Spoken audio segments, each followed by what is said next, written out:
सोनपुर नाम का एक छोटा सा गांव था। गांव ऐसा जहां सुबह सूरज से पहले गरीबी जाग जाती थी। उसी गांव के आखिरी छोर पर एक टूटी हुई झोपड़ी थी। झोपड़ी में रहने वाला आदमी हरिराम कुम्हार कहलाता था। लोग उसे नाम से कम, काम से ज्यादा पहचानते थे। कुम्हार, मिट्टी वाला। हरिराम रोज बहुत सुबह उठता था, जब गांव के लोग अभी करवट भी नहीं बदलते थे। वह झोपड़ी से बाहर निकलता, नदी किनारे जाता, गीली मिट्टी इकट्ठा करता। उसके हाथों में मिट्टी नहीं, उसकी जिंदगी होती थी। हरिराम की उम्र ज्यादा नहीं थी, लेकिन चेहरे पर थकान बहुत थी। जिम्मेदारियों ने उसे समय से पहले बूढ़ा बना दिया था। उसकी पत्नी सीता हर सुबह सूखी रोटी और नमक उसके हाथ में रख देती थी। सीता ज्यादा बोलती नहीं थी। गरीब औरतें बातों से नहीं, आंखों से सवाल करती हैं, क्या आज कुछ बिकेगा? हरिराम हर बार सिर हिला देता था, लेकिन दिल जानता था आज भी मुश्किल है। उनका बेटा मोहन 10 साल का बच्चा था। नंगे पांव, फटी हुई किताबें लेकर स्कूल जाता था। मोहन पढ़ने में तेज था। मास्टर जी कहते थे, ये बच्चा आगे जाएगा, लेकिन आगे जाने का रास्ता पैसों से होकर गुजरता है। और पैसे हरिराम के घर में कभी टिकते नहीं थे। हरिराम चाक पर बैठता, मिट्टी को गीला करता, धीरे धीरे उसे घुमाता। घड़ा बनता, हांडी बनती, दिया बनता। जब मिट्टी घूमती थी, हरिराम को सुकून मिलता था। लेकिन सुकून बाजार तक नहीं जाता। जब वह बर्तन लेकर गांव की गलियों में निकलता, लोग बर्तन उठाते, देखते और रख देते। कहते, मिट्टी का है, टूट जाएगा, प्लास्टिक ले आए हैं। हरिराम मुस्कुरा देता। गरीब आदमी की मुस्कान उसका हथियार होती है। एक दिन गांव में बड़ी शादी थी। हरिराम को लगा, आज कुछ हो सकता है। उसने अपनी सबसे अच्छी होंडियां, घड़े, दिए सब समेटे। शादी वाले घर पहुंचा। वहां शहर से आया एक ठेकेदार खड़ा था। उसने हरिराम को ऊपर से नीचे तक देखा और कहा, ये सब नहीं चलेगा, आजकल स्टील और प्लास्टिक का जमाना है। हरिराम ने कुछ नहीं कहा। वह चुपचाप अपने बर्तन समेटने लगा। लौटते समय एक बच्चा दौड़ता हुआ आया। एक घड़ा गिरा, टूट गया, मिट्टी बिखर गई। हरिराम देर तक उसे देखता रहा। उसे ऐसा लगा जैसे वह खुद जमीन पर बिखर गया हो। उसी शाम गांव की चौपाल पर पंचायत बैठी। बात किसी और की थी, लेकिन बात घूमकर कुम्हारों पर आ गई। किसी ने कहा, ये लोग गंदगी फैलाते हैं, गांव के बीच क्यों रहते हैं? लोग हंस पड़े। हरिराम वहीं बैठा था, सिर झुकाए। उसने बोलना छोड़ दिया था, क्योंकि बोलने से कुछ बदलता नहीं था। घर आकर सीता ने धीरे से कहा, आज मोहन ने पूछा, माँ क्या हम गंदे हैं? ये सुनकर हरिराम की सांस रुक गई। उस रात वह सो नहीं पाया। मिट्टी उसे भारी लग रही थी, जैसे किसी ने उसके सीने पर रख दी हो। अगले कई दिन वैसे ही बीते। बर्तन कम बिके, बातें ज्यादा चुभीं। लेकिन फिर एक छोटी सी बात हुई। दीपावली आने वाली थी। हरिराम मंदिर के पास गया। वहां टूटे पुराने दिए पड़े थे। उसने एक दिया उठाया, ध्यान से देखा। मिट्टी वही थी, लेकिन उसमें सुंदर बनने की ताकत थी। उसी पल उसके मन में एक नई सोच आई। अगर दिए सिर्फ जले नहीं, कुछ कहें, अगर उनमें कहानी हो। उसने यह बात सीता को बताई। सीता ने पहली बार हल्की सी मुस्कान दी। कोशिश कर लो, बस इतना कहा। हरिराम ने दिन रात मेहनत शुरू की।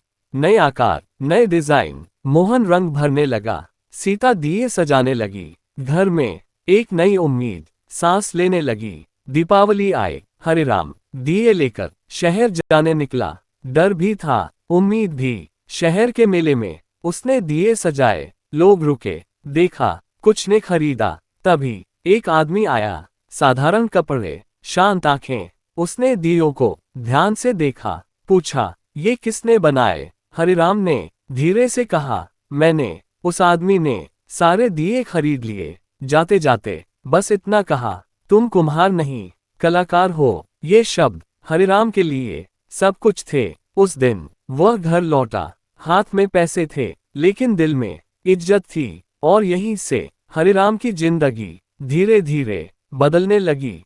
हरिराम की जिंदगी अब पहले जैसी नहीं थी।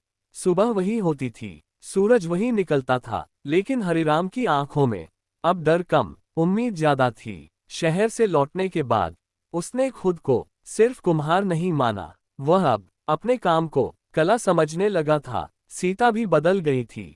पहले वह चुप रहती थी, अब वह नए नए डिजाइन सुझाती थी। मोहन दियों पर रंग भरते समय खुश रहता था, जैसे हर रंग के साथ उसका सपना थोड़ा बड़ा हो रहा हो।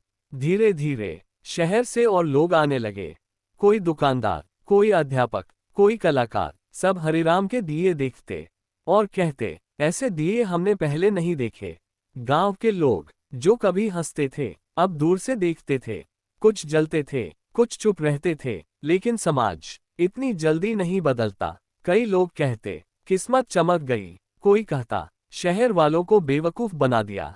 हरिराम सुनता था, लेकिन अब उसके मन को ये बातें कम चुभती थीं। मोहन की पढ़ाई तेज हो गई थी। मास्टर जी गांव में सबको बताते थे, ये लड़का गांव का नाम रोशन करेगा। जब मोहन जिला परीक्षा में पहला आया, तो पंचायत में पहली बार उसका नाम सम्मान से लिया गया। वही चौपाल जहां कभी कुम्हारों को गंदा कहा गया था, आज वहीं तालियां बजीं। हरिराम दूर खड़ा सब देख रहा था। उसकी आंखों में आंसू थे, लेकिन ये आंसू दर्द के नहीं, गर्व के थे। समय बीतता गया। मोहन शहर के कॉलेज पढ़ने चला गया। हरिराम ने अपना काम और बढ़ाया। उसने गांव के दूसरे कुम्हारों को साथ जोड़ा, काम बंटा, कमाई बंटी। मिट्टी अब सिर्फ गरीबी नहीं, रोजगार बन गई थी। लेकिन जिंदगी फिर एक परीक्षा लेकर आए। एक दिन हरिराम बीमार पड़ गया, हाथ कांपने लगे, चाक रुक गया। गांव वालों को लगा अब सब खत्म, लेकिन मोहन डटा रहा। पढ़ाई के साथ पिता का काम संभालने लगा। उसने शहर में प्रदर्शनी लगवाए, मोबाइल से तस्वीरें डाली।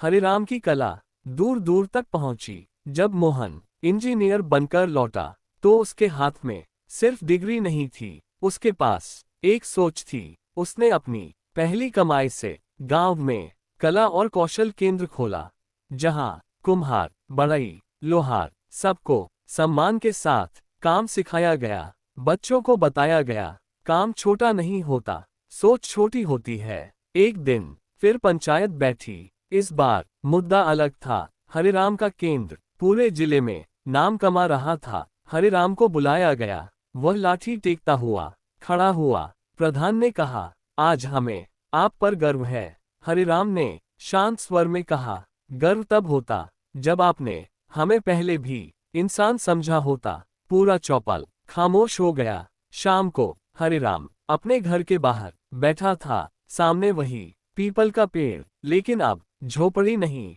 पक्की दीवारें थीं। मोहन पास बैठा। हरिराम ने उसके सिर पर हाथ रखा और कहा, बेटा, मिट्टी से जुड़ा इंसान जमीन से जुड़ा रहता है।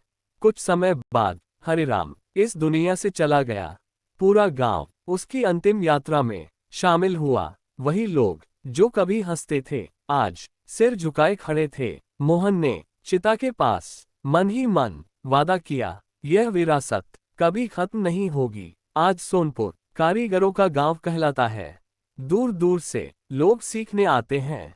हर दिया जलता है और ऐसा लगता है जैसे हरिराम कहीं मुस्कुरा रहा हो। सीख, इंसान छोटा नहीं होता, सोच छोटी होती है। हुनर को अगर सम्मान मिले तो मिट्टी भी महल बना देती है।